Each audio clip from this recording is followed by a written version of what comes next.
Toyota Corolla full variant lyukli 2021-yil 10-ay 22 model. Mashina shu Dubayda arzon auksionda. Edimni ko'rishingiz hech yil degim yo'q do'stlar. Chep tarafim arasaja degim yo'q, degimsiz. Chep tarafimni ko'rsating do'stlar. Mashina degimi şeylerak olan önkü farada da chep taraf farasında defekt var do'stlar. Ona aytib geçelim.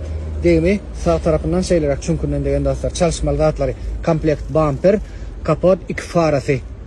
Görünüyordur. Şuylar zatlar qo'ydi do'stlar. Probek 62 ming mil geçen.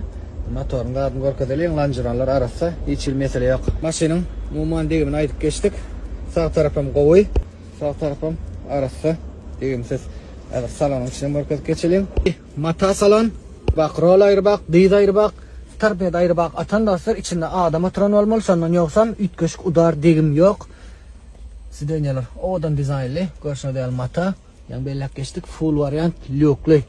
Start stop, ulja monitor, gerekli funksiyalar bor. Bir kan degim yo'qdan shu yerdan ko'rib parlab bilersiniz. 21-yil 10-ay.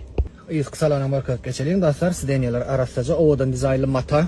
Primerni auksiondan $7,000 tövrek alıp bolar dep pikirlanyapsiz. Do'stlar qalanım auksion görmeli. Gerek deysangiz, qiziqlansangiz, arqay profillar, nomerlar bilan xabarlashib bilersiz. Yatib geçelim. 2022-yil model 21-yil 10-ay Toyota Corolla full variant lyukli mashina shu arzon auksiondan.